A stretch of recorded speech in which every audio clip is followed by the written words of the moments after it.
There's no feeling more intense than starting over. If you deleted your homework the day before it was due, as I have, or if you left your wallet at home and you have to go back after spending an hour in the commute. If you won some money at the casino and then put all your winnings on red but it came up black. If you got your best shirt dry cleaned before a wedding and then immediately dropped food on it. If you won an argument with a friend and then later discovered that they just returned to their original view. Starting over is harder than starting up. If you're not ready for that, like if you've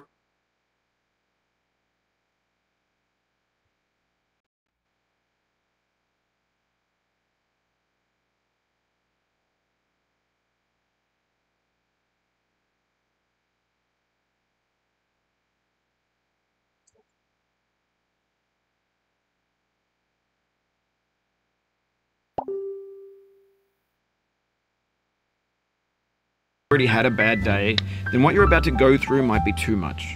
Feel free to go away and come back. I'll be here.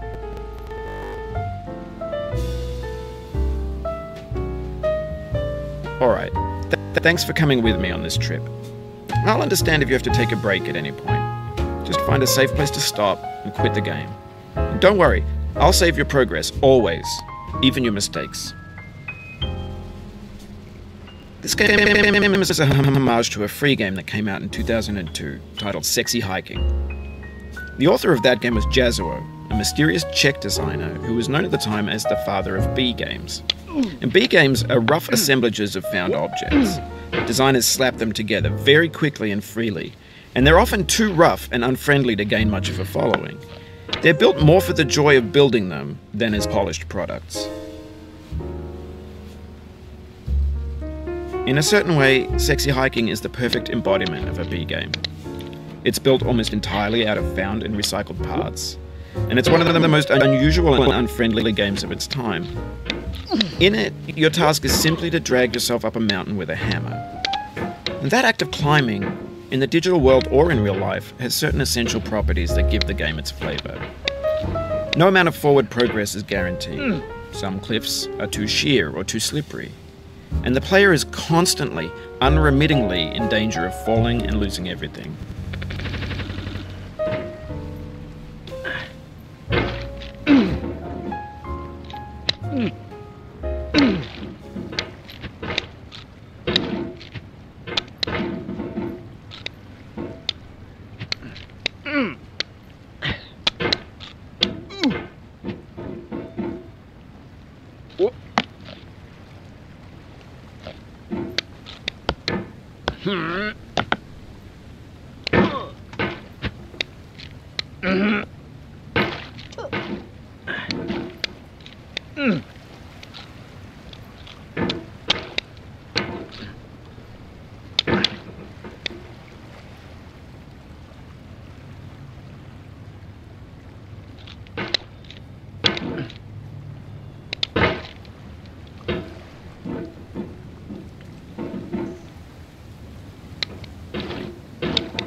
Anyway, when you start sexy hiking, you're standing next to this dead tree that blocks the way to the entire rest of the game.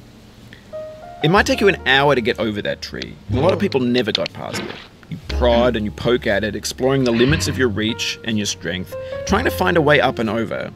And there's a sense of truth in that lack of compromise. Most obstacles in video game worlds are fake.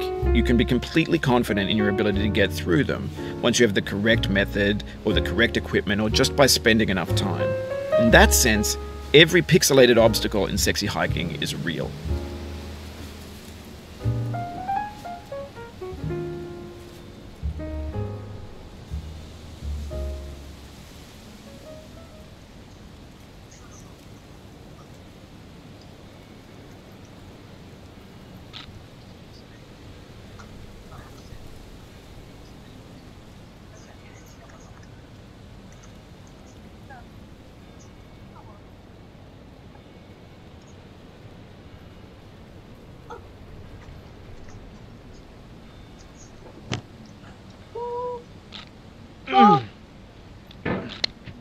The obstacles in sexy hiking are unyielding, and that makes the game uniquely frustrating.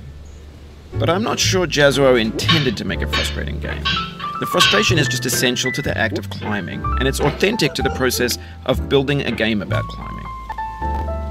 A funny thing happened to me as I was building this mountain. I'd have an idea for a new obstacle, and I'd build it, test it, and it would usually turn out to be unreasonably hard. But I couldn't bring myself to make it easier. It already felt like my inability to get past a new obstacle was my fault as a player rather than as a builder. Imaginary mountains build themselves from our efforts to climb them, and it's our repeated attempts to reach the summit that turns those mountains into something real.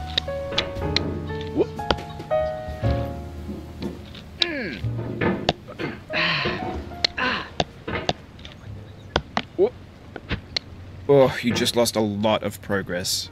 That's a deep frustration, a real punch in the gut.